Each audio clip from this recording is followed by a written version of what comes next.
Hello and welcome to the Peru Channel Podcast.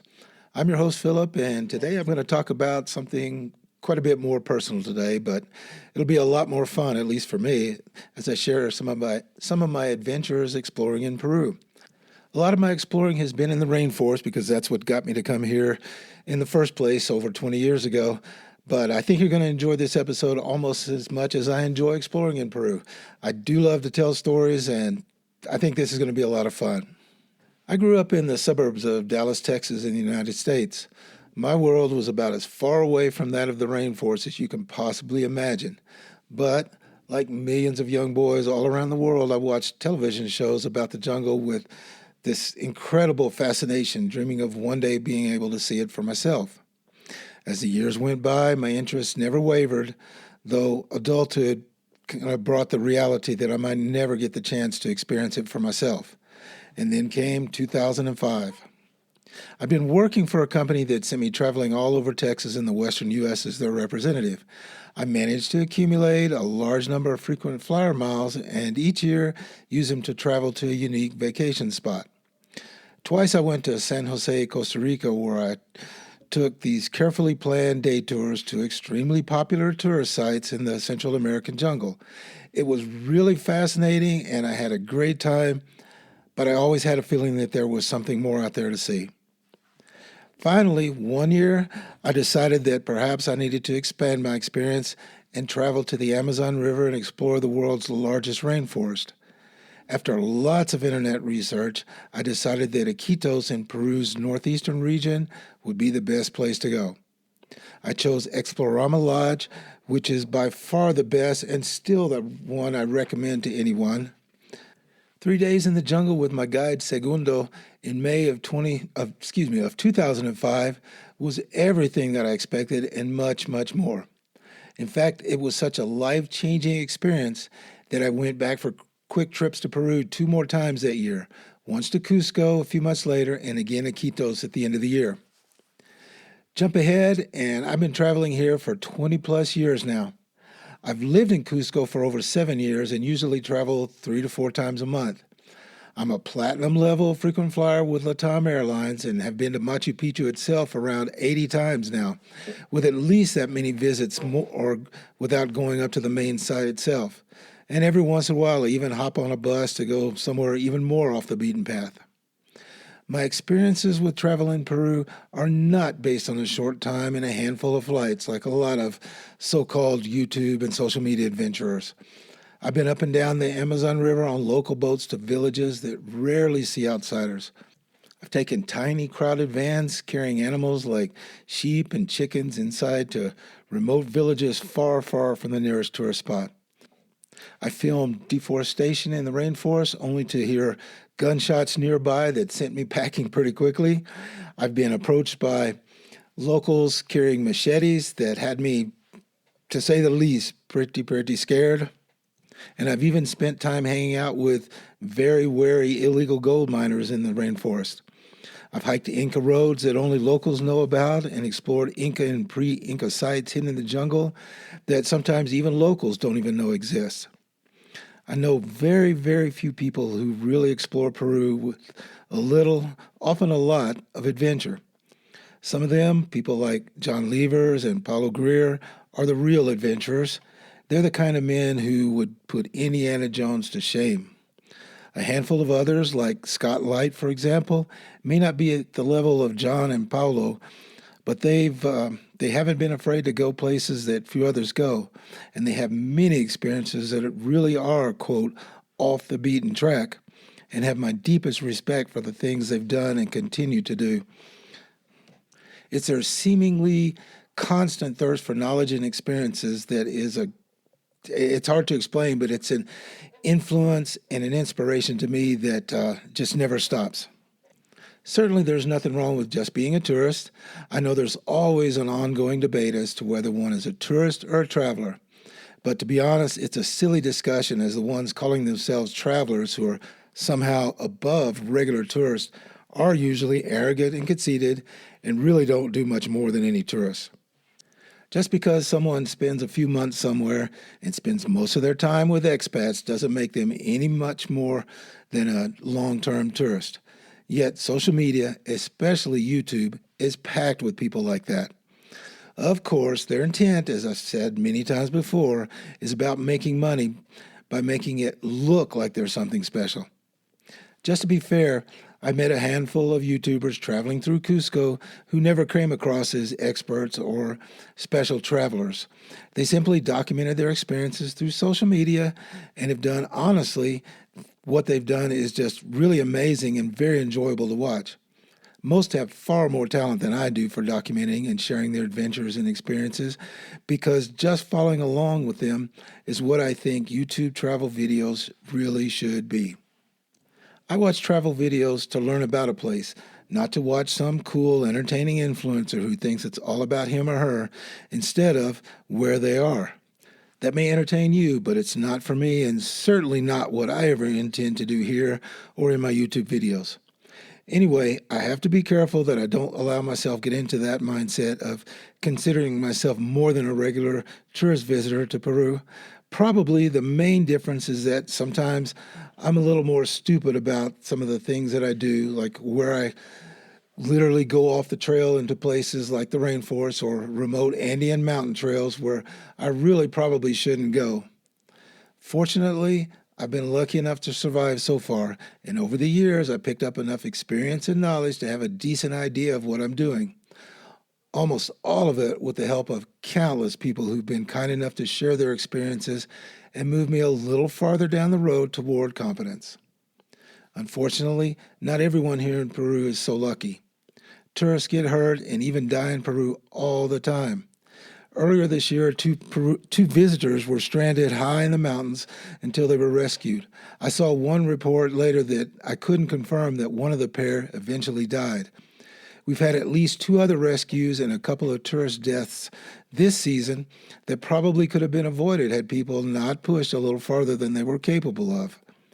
I know that over the years, I found myself in a handful of situations that left me more than a little concerned for my safety.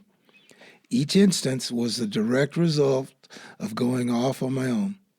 I've been in many situations where a misstep might result in serious injury or even sending me tumbling down a mountainside into a deep canyon.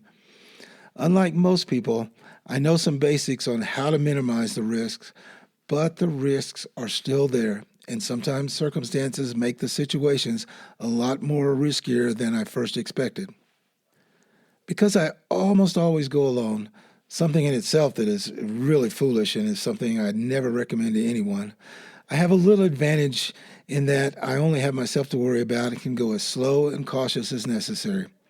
I can't tell you how many times I've had to completely retrace my steps all the way back up a mountain, almost crawling on my hands and knees while grabbing shrubs or even bundles of grass to pull myself up because the path I chose, for whatever reason, turned out to be eventually impassable. So, what was all this build up for? I thought today I'd share some of the stories of my own explorations in the hope of not only perhaps inspiring you to do something different on your trip to Peru, but maybe just give you a little bit of entertainment. And because I promise that the things that I do aren't anything so special, they're things that anyone can do, maybe to a little lesser degree to be safe, but things that anyone can do if you have just a tiny bit of adventurous spirit and willingness to go off the beaten track, as they say.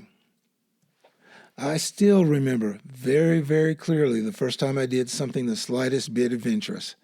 It was on that first trip to Peru back in 2005 when I was staying at the Explorama Lodge a couple of hours down the Amazon River from Iquitos. I was in the very capable hands of Segundo, who worked for Explorama for many, many years after growing up in a tiny pueblo on one of the little tributaries of the big river. As a side note, I spent a few days with Segundo 4 years later, just the two of us for 3 days, and he took me all kinds of places that aren't part of the usual tourist agenda at Explorama, including visiting the village where he grew up so I could meet his family. Things like that are what make exploring and experiencing Peru just something that I'm going to find really hard to describe, but I'm going to try. Spending time in a jungle lodge usually means you have a considerable amount of time to yourself to relax in a hammock, take a nap, or just explore the grounds. I wasn't very smart because I thought it would be a good idea to head off down one of the handful of trails that led into the jungle alone. Explorama is an original old growth rainforest and is a long way from anything remotely resembling civilization. Fortunately, the path was kept cleared and wide, but looking back now, I must have been crazy because I had no experience in the jungle, and to go off in the rainforest like that alone was really, really stupid. Now it's something that I do all the time, and in fact, even though every reputable lodge is going to tell you right off the bat, probably rule number one is do not go off the grounds by yourself.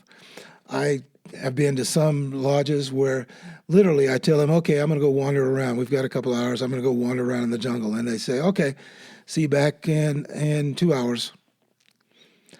I really wasn't worried about being eaten by a jaguar or a puma. And yes, pumas live in this South American rainforest in Peru. And I wouldn't be today, but there are still lots of other things in the jungle that could have really ruined my day, of which I knew nothing about. Probably the biggest concern when going off in the rainforest is touching something that doesn't want to be touched. One are trees with thorns that carry toxins that, while they won't be deadly, can really cause some pain for a while. I've only been poked a couple of times in 20 years, and I promise it's no fun. I kind of hate to admit this, but I've also been with guys who've reached for a tree only to get a spine in their hand, and it made me feel not quite as stupid knowing that even an expert who grew up in the rainforest can still make a mistake. Even more worrisome are insects that can cause even more pain. I remember on my second day in the jungle with Segundo, I put my hand on a tree and was bitten by a small ant. Immediately, I felt a significant sting that didn't go away.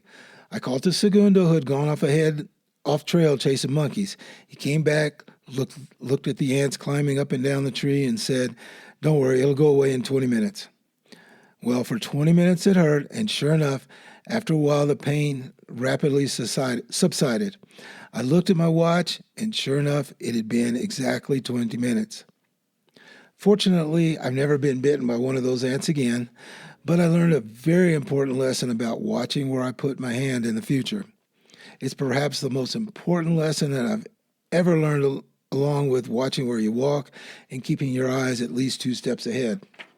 Far worse than that little ant that bit me are what are known as bullet ants in the jungle. I've seen them many times and have learned that the best response when seeing them is to stay far, far away. Their name supposedly comes from the feeling you get when bitten. It lasts about 24 hours and is so bad that it can cause your body to respond in all kinds of nasty ways, including nausea and fever, to go along with very, very intense pain. I know some of the strongest adventurers who've been stung that say there's nothing that compares.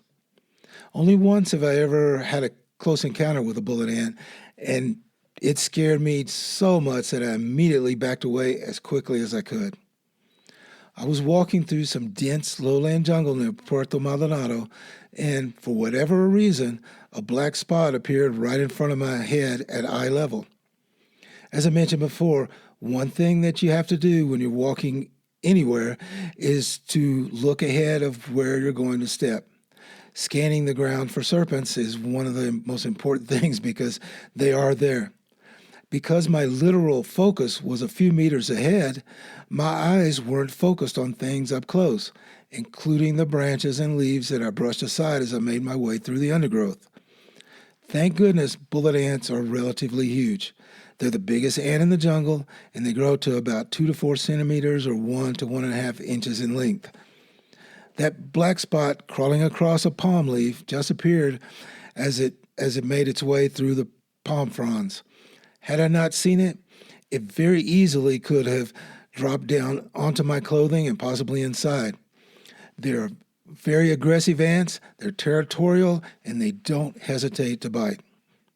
My first instinct was to stop and look and see if there were more around, but then I realized I had no idea where its nest was, so I slowly backed away, rapidly looking around in all directions to see if I could spot the nest, which I never did. Fortunately, I didn't see any more ants, and I was able to retrace my steps, But I promise that one ant left me pretty shaken, as I'm well aware of what they can do. Speaking of focusing, that reminds me of something that I probably should share for several reasons. Before my first trip to Peru, all my life I had a fear of spiders that shook me to the core whenever I saw one. Even the tiniest spider caused me to nearly scream. Of course, knowing the situation in the rainforest with spiders of all shapes and sizes seemingly everywhere, I knew prior to that first trip that I had to somehow come to terms with my fear. I honestly can't explain how I did it, except that I just told myself that spiders have zero interest in harming me. People don't die from spider bites in the rainforest, and neither would I. Looking back, it's strange how I was able to almost immediately end my fear by just rationalizing how spiders are basically harmless. The more I've learned and gained experience over the years, the more I accept them, and now I even seek them out. One of the things that I just love to do is look for tarantulas in the rainforest and even draw them out of their holes. It's a fun little thing that I learned many years ago from jungle guides who showed me how easy it is to bring a tarantula out of its hole. And it's always fun to show those to others who have no experience with not only the rainforest, but with these big spiders who, I promise, have far more fear of being eaten by you than you have of them. I've even learned how to find their nest, which is something I never thought I could do 20 years ago. What made me think of spiders just now? Well, I can't tell you how many times I've walked face first into a spider web across a trail because I was looking ahead and focusing where I was going and didn't see them. Golden orb spider webs are extremely common, and they are one of the spiders that I've feared the worst in the past because they form webs sometimes containing dozens or even hundreds of individuals. If I ever walked into any spider web before, I would yell out a scream and begin swatting wildly as if some horrible monster was about to eat my face. Now what do? I just simply brush the web off my face and continue on. I don't even look to see if there's a spider on me, and sometimes golden orb spiders can reach 4 to 5 inches in length, including their legs. That's a pretty significant spider, but again, they're the ones that are afraid. The one thing that should scare me the most in the rainforest are the poisonous snakes.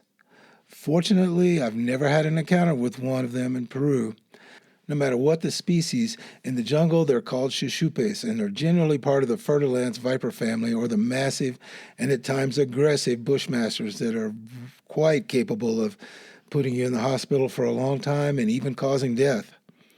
I often wonder if my lack of experience has left me without the kind of caution that maybe I should have. I've learned where they're more likely to be found, but the truth is, you can come across a chuchupe anywhere and at any time. More than anything else, they're the reason I would never, ever encourage anyone to go into the rainforest alone.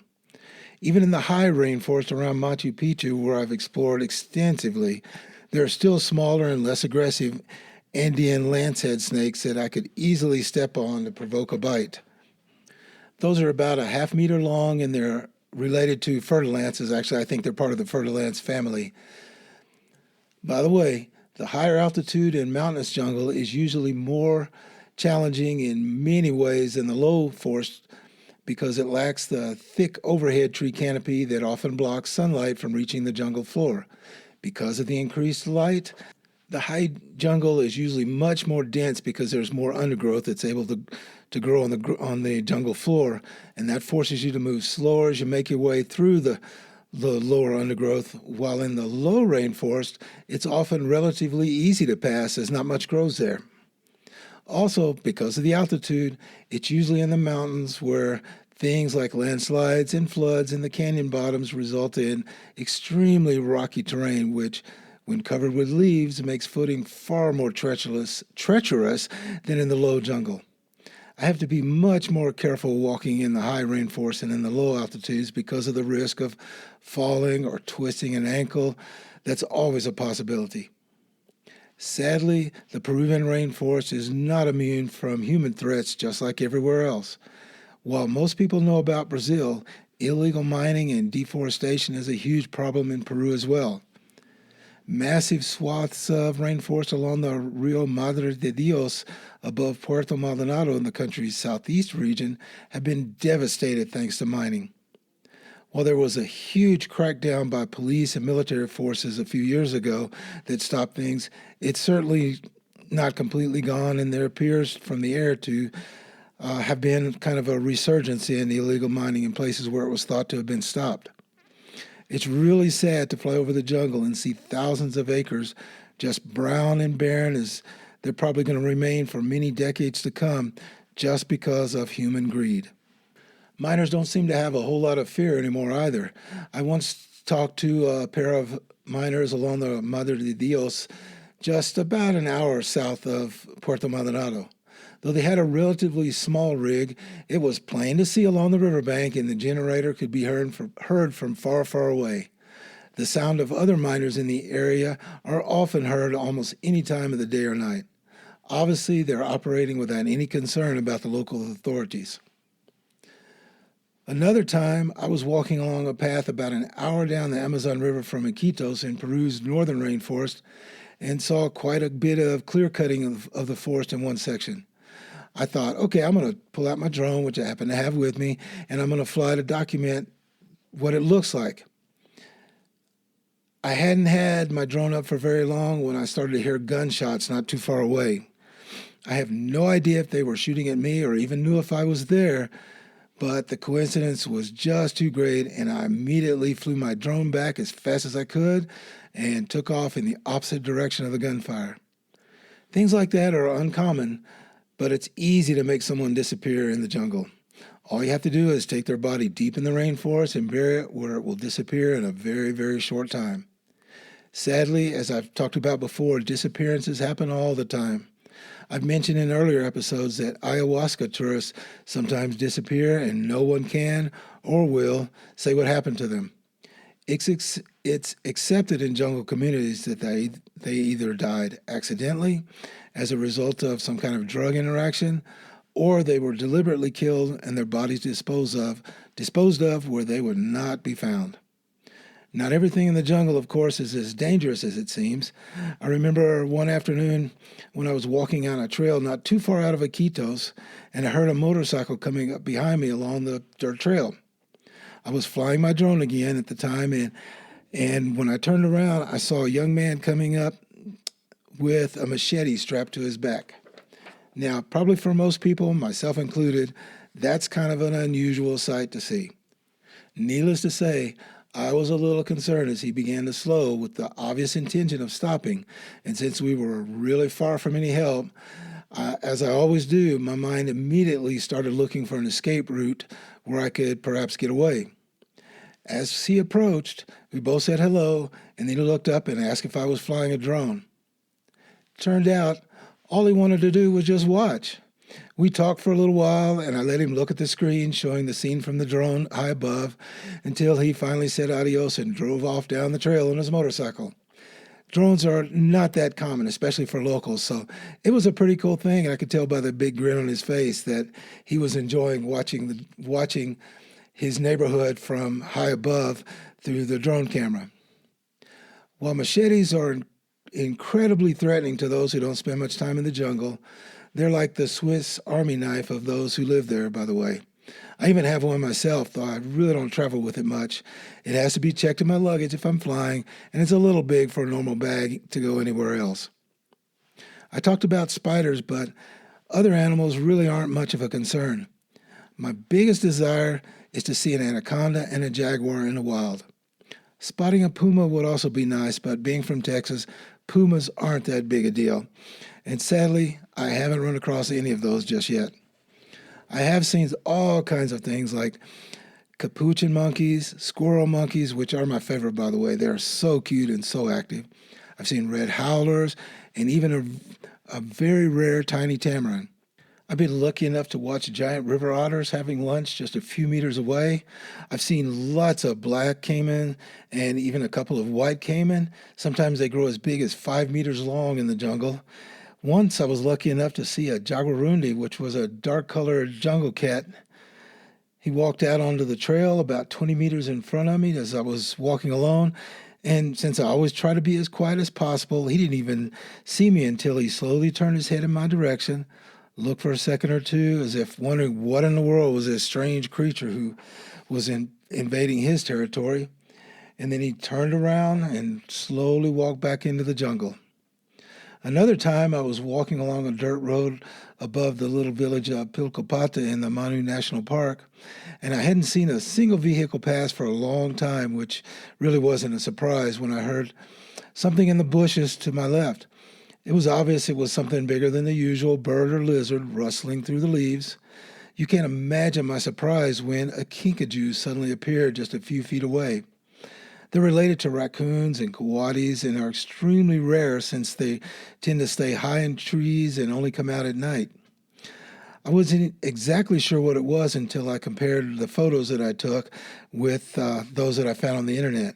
To be honest, I didn't even know could be found in South America. I've seen lots of other animals, including mancos, coatis, agoutis, lots of sloths. Let me see, what else? A couple of anteaters high up in the trees, and even a few snakes.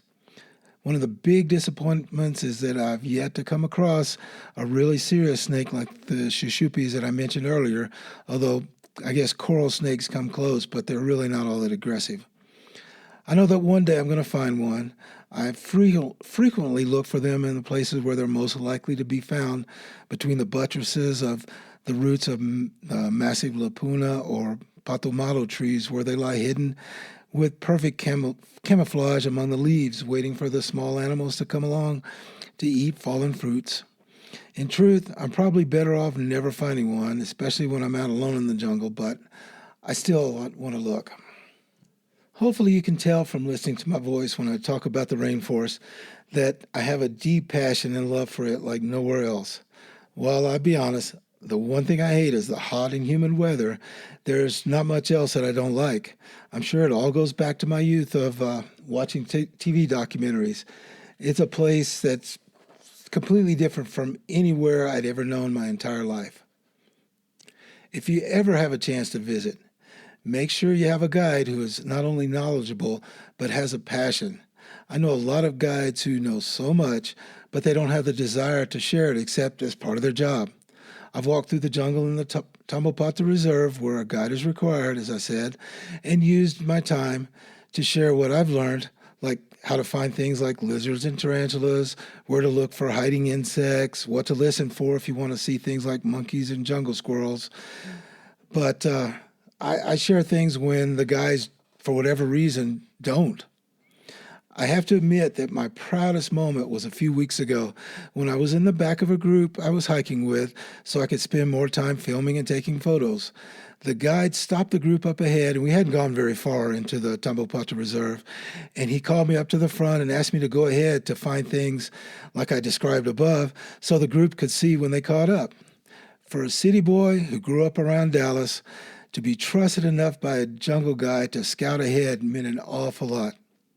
It's not only the low jungle that I spent a lot of time exploring. I've spent countless days up in the high jungle, especially around the Machu Picchu Historical Sanctuary.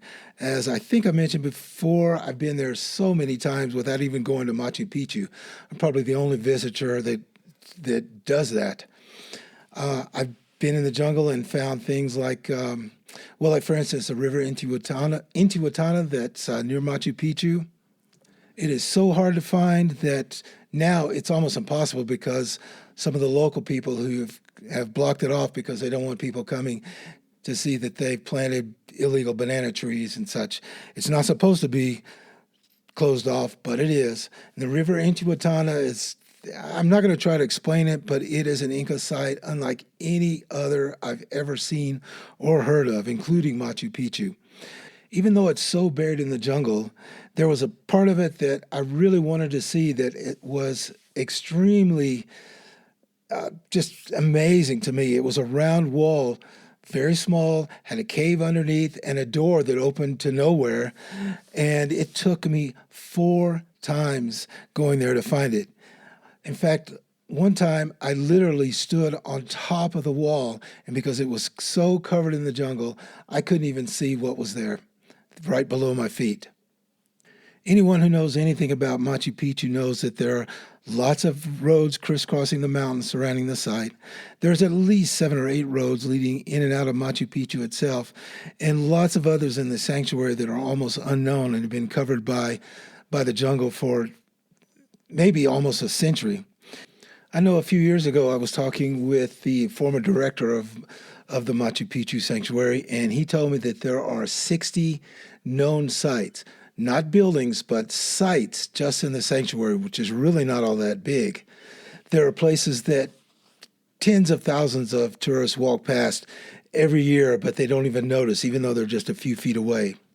Most of my fun exploring has been in the rainforest, but I frequently disappear into the mountains as well off trail, and I found all kinds of things like pre-Inca and Inca ruins, including some ancient roads and trails that have long been forgotten by everyone except the locals who continue to use many of them today.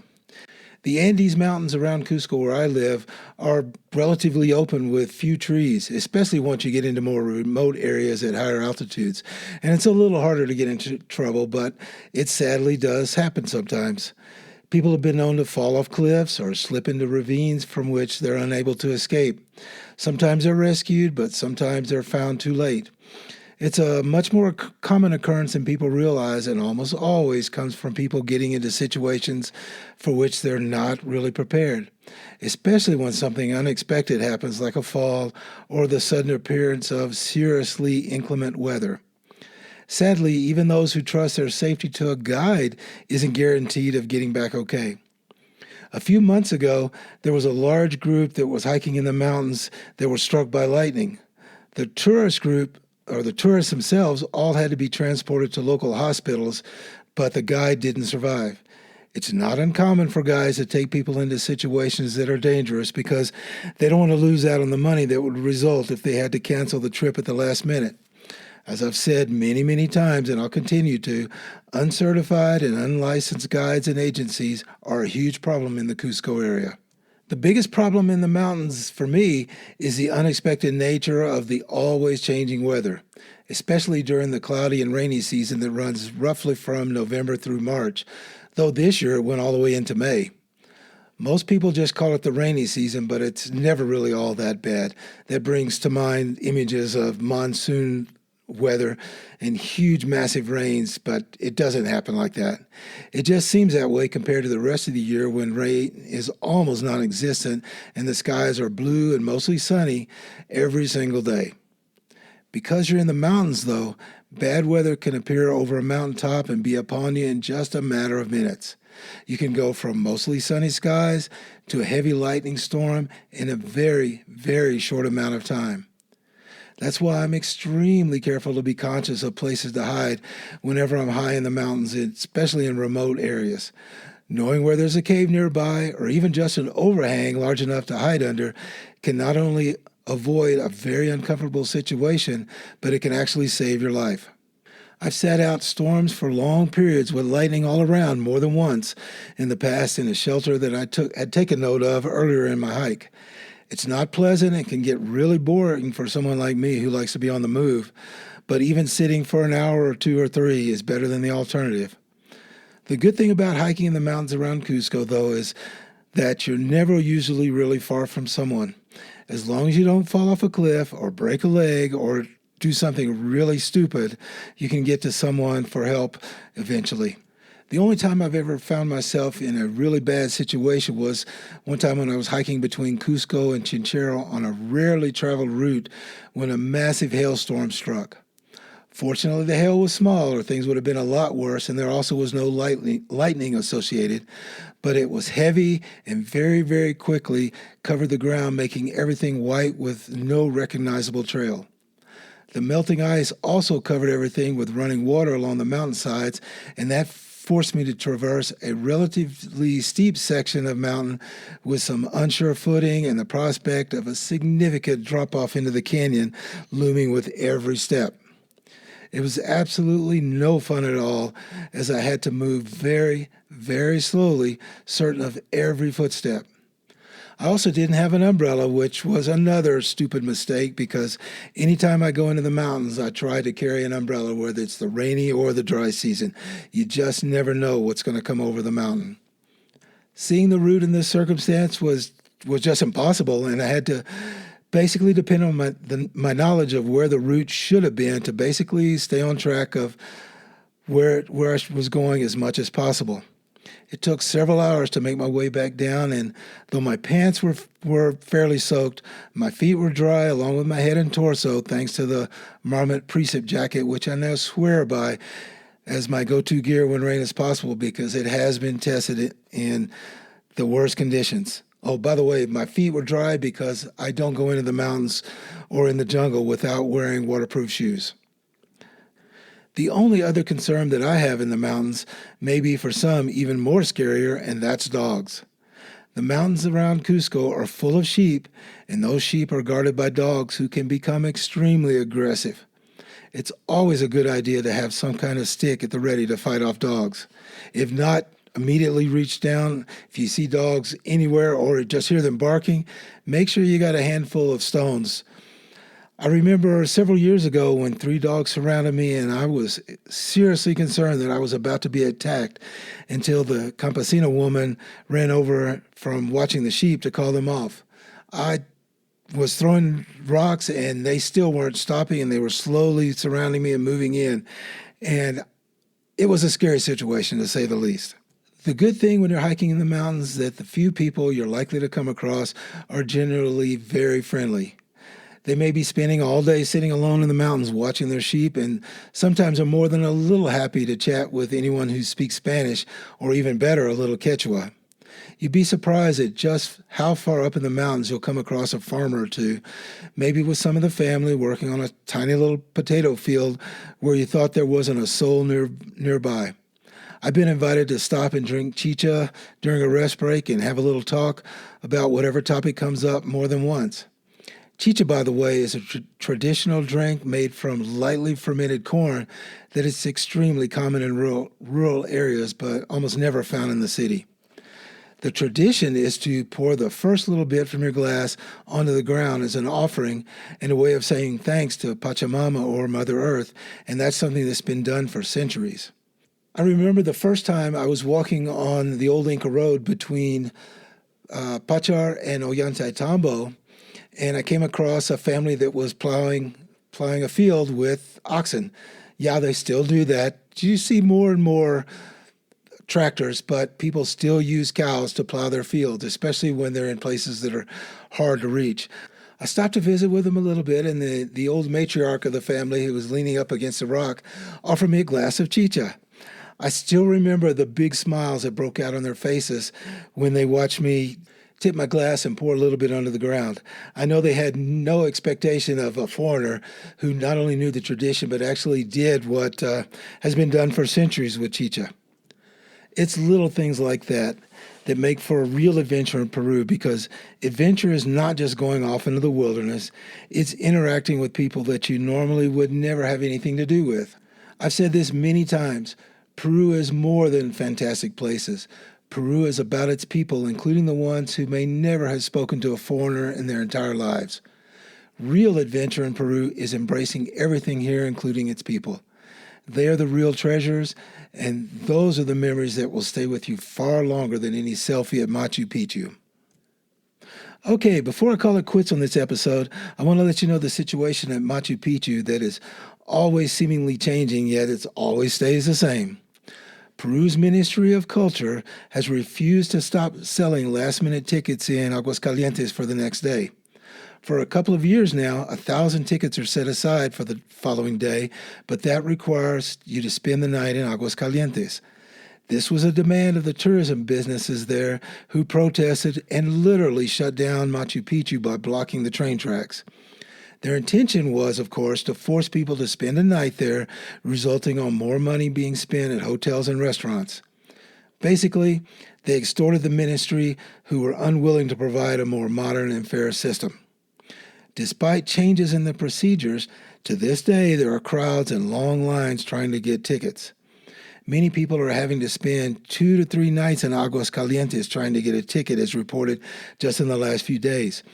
Various tourism associations in the Cusco region have demanded that the ministry stop the last-minute sales processes and move completely to a modern, efficient online system.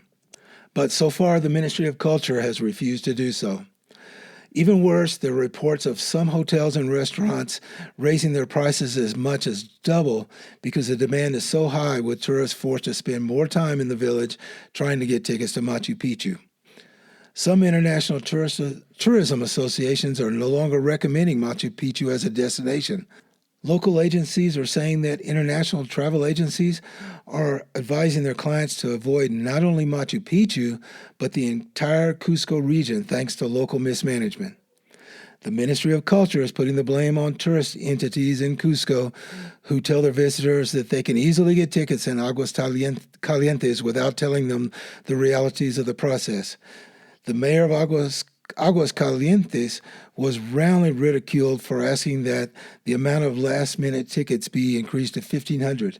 That just happened a day or two ago, and it's not going over well with the tourism industry. As this is the height of the tourism season, there's not likely going to be any changes made as things start to wind down toward the October 16th, when capacity rolls back by about 1,100 visitors a day. As always in Peru, claims of corruption are common, and any bad actors likely will continue to operate freely and without fear of any kind of retribution from the authorities. As far as other issues with tourism, there seems to be nothing on the horizon as far as protests or strikes or blockades, but the upcoming Christmas New Year season in the past has been a prime time for events to take place, since there is so much time off from work to participate in protests with one's friends and neighbors.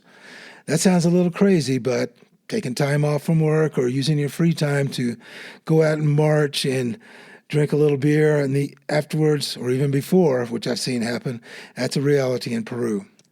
As they say, stay tuned for more updates in the coming weeks and months, especially as the country's presidential and congressional elections start to get closer and closer next April 16th. I do keep up with updates on my website, theperuchannel.com, and you can now sign up to get the newsletter that I plan to be putting out every week or two, depending on what happens. The website is a process that I've just got to spend a little more time on, and I'm trying to do it, but it's going to take time. There's a huge potential for putting lots of information there, but I'm way behind on it, and you're just going to have to be patient. But once I start to get things going, and I'm working on it right now, it's going to be a pretty useful source of information. Well, I hope you found all this interesting. I love telling stories, and these are just a few of the experiences I've had over the last 2 decades while exploring in Peru. While I don't recommend doing any of this alone, I guess the basic point is that Peru is a perfect place for adventure, whether it can be a day hike in the rainforest with a dozen or so others, or just disappearing in the Andes, where you might be lucky enough to come across a remote village every so often, and you're the only company in a wild herd of llamas, alpacas, or vicuñas. While potentially dangerous, anything adventurous always is. You have to decide if the risks outweigh the rewards, keeping in mind your own capabilities and experiences. Don't be stupid. Don't do something foolish. And, well, I wouldn't try to do some of the stuff that I do, because I'll be the first to admit that it's not always the brightest choices that I've made. Or you can just keep following along with all my ventures without having to worry about your own safety. I promise there are lots more stories to come, both here and on the website, but also on my YouTube channel called The Peru Channel. Imagine that. So, as always, thank you so much for listening. And again, I hope to see you in Peru soon.